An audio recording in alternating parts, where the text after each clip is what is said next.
It is a common assumption that someone who can do a movement can also teach a movement. This is not true, and in today's episode, I am going to bust this myth for you and also give you a few tips to help you pick the right movement coach for you. Ready? Let's jump in. Hi, I'm Selina, physio from MoveMedics. Welcome to my channel. I help people improve their mobility so they can do the splits, bend their backs, and also for optimal singing. If that sounds good to you, please subscribe to my channel and make sure you ding that notification bell so you don't miss my new videos when they come out. We have come to the final element of my movement capacity series, and today we are talking about knowledge of movement. Knowledge of movement is important for your skill development. You need to know what to practice and how to practice them. Knowledge of movement informs you what level of movement capacity is required to do the movement you want to do. Not having sufficient movement capacity is a really common way of acquiring an injury. I have treated so many people who simply weren't strong enough or didn't have the mobility to do what they want to do.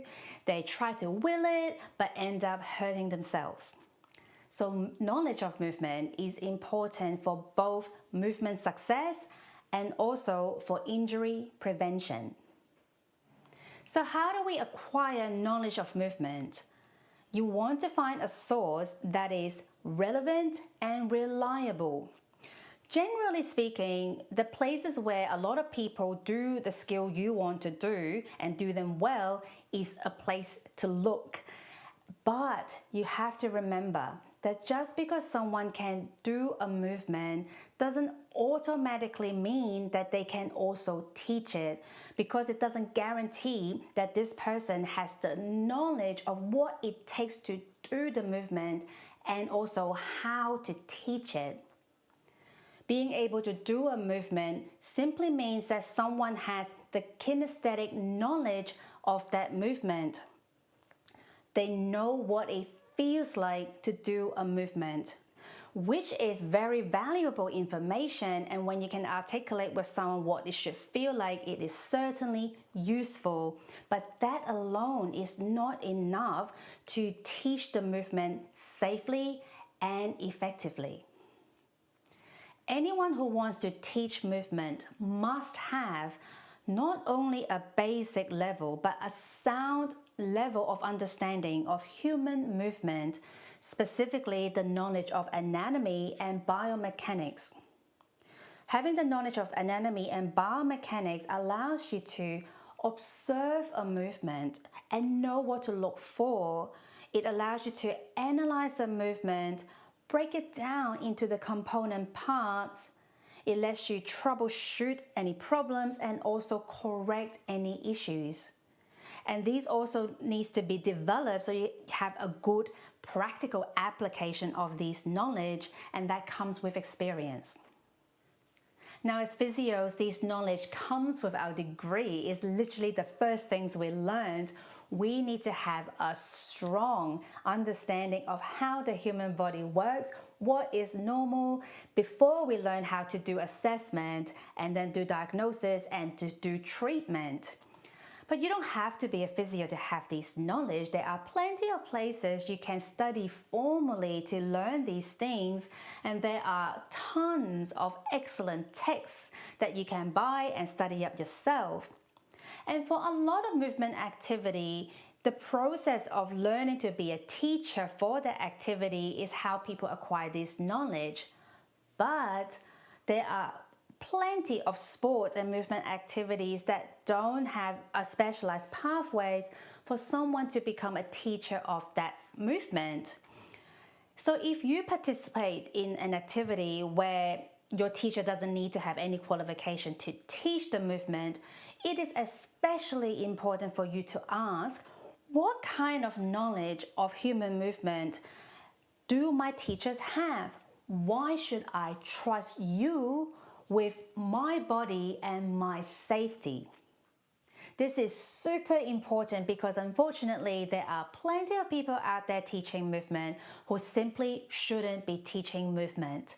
This is very common in the mobility training world where people are doing unsafe things, and you can tell by what they teach, how they teach, and what they let their students do.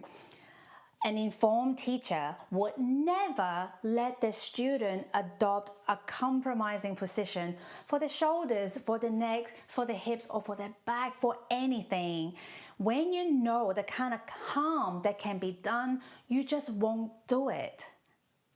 Apart from making sure your teacher knows their stuff, I also believe a good teacher for anything should always teach in the way that the student learns and adapt the teaching style to each individual student's learning style. A good teacher should use language that the student understands and also explain things in ways that the students can relate to and can grasp the concepts. If my students don't know what I'm saying, it is my job to make sure that I figure out how to help them understand it. It is never your fault if you don't understand the instructions or are confused. So look out for people who make you feel confused and only really have that one way of explaining things. Also look out for instructors who give vague instructions. Let me give you an example. I've had an instructor told me, this is how you do it. You do it like this. Watch me like this, just like this. To this day, I still don't know what this meant. And also, an instructor should never make you feel bad for not getting it, for not understanding them. A good instructor should make you feel like that you are going to get it, because when they know that stuff, when they have the knowledge of movement, they know what it takes for anyone to do that skill, and they also understand what movement element is required and help you build out what you need. So for you, you follow these steps, but for you, my friend, you follow these steps to get to where you want to go. A good instructor should inspire and motivate you to try and to push yourself, but rein you back in should you ever get a little ahead of yourselves. And lastly, a good instructor should never be afraid to say, I don't know. No one can know everything. There is always going to be a limit to how much you know. Like right now when I'm filming this is how much I know today. So if you ask me a question that is outside my knowledge bubble, then I don't know. But Coach Mary knows. Let's go ask her and learn together, right? So there are reasons why we have sayings like the teacher is the student is also the teacher, and all those beautiful sayings, because learning really never ends. And personally, I find that very reassuring because I know that I can always improve and be a better version of myself. And on that note, we have come to the end of my movement capacity series. But if you have been wondering, Selina, why isn't stability an element in your movement philosophy?